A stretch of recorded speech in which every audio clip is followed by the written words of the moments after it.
Hola, hola mis niños, buen día.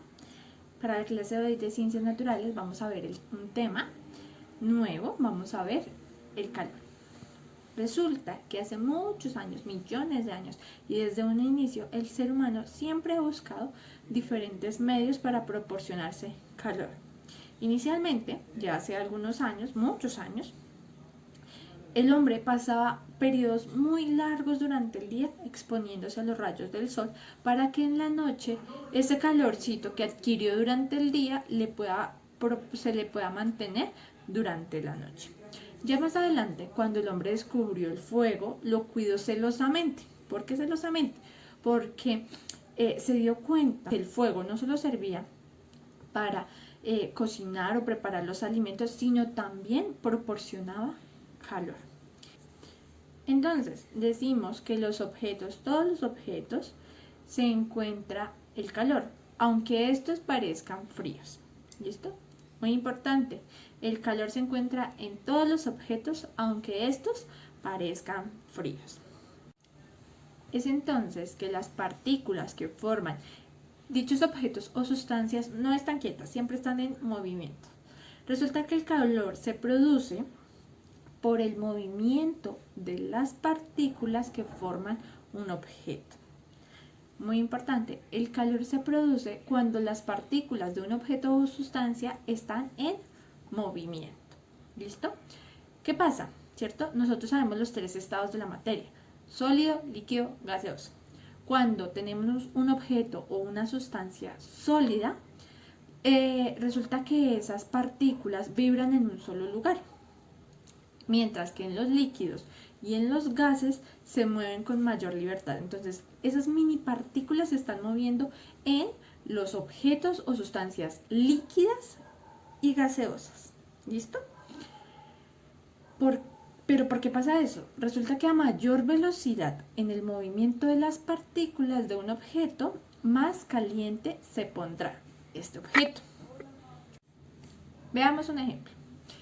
Tenemos una sustancia como un chocolate calientico, ¿cierto? Nuestra mamá nos prepara de desayuno una deliciosa taza de chocolate. Las partículas que se encuentran en estas sustancias se están moviendo con mayor velocidad, ¿cierto? Tienen más libertad, entonces se están moviendo. ¿Qué quiere decir eso? Que esas partículas y allí se está generando más calor, ¿cierto? Hay más calor que en un helado. ¿Por qué? Porque el helado en un principio lo tenemos en un estado sólido, ¿cierto? Recordemos que cuando están en un elemento sólido, las partículas no tienen tanto movimiento, entonces no se mueven con gran velocidad y por eso no tienen calor, pues no tienen tanto calor. Importante, entonces, que quede muy clarito la definición o cómo se produce el calor. A mayor velocidad en el movimiento de las partículas de un objeto, más caliente se pondrá el objeto. Y recordemos el ejemplo. Tenemos una taza de chocolate caliente y un helado, ¿cierto? Las partículas del chocolate caliente se están moviendo con más libertad, mientras que el helado, al estar en un estado sólido, están vibrando, ¿cierto? No se mueven ni con gran velocidad ni tienen tanta libertad de movimiento, ¿listo? Por eso el chocolate caliente, ¿cierto? Está más caliente que el helado. Tenemos un concepto muy importante también, la temperatura. ¿Qué es la temperatura?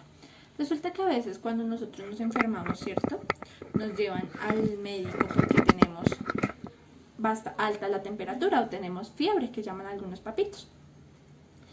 Entonces nos sentimos más calienticos de lo normal, ¿cierto? Si nos tocan así los cacheticos, la frente, están más calienticos. ¿Qué es entonces la temperatura? Porque decimos, uy, este niño tiene mucha temperatura. La temperatura es la medida de calor que tiene un cuerpo. ¿Listo? La temperatura es la medida de calor del calor que tiene un cuerpo. ¿Listo? ¿Cómo podemos medir la temperatura? Cuando nosotros estamos enfermitos, nos ponen un termómetro, ¿cierto? Ya sea en la boca, en las axilas, ¿cierto? Ahorita con todo el tema del COVID-19 han sacado otra clase de termómetros. Entonces, para medir la temperatura usamos un termómetro. la unidad, ¿cierto? Así como cuando cogemos una regla y medimos, lo damos en centímetros, la temperatura también se da en una unidad. Esta unidad en nuestro país es más conocida como grados Celsius o grados centígrados. Vamos entonces a desarrollar el taller de la guía y las actividades que están en ella, ¿vale? Besito, chao.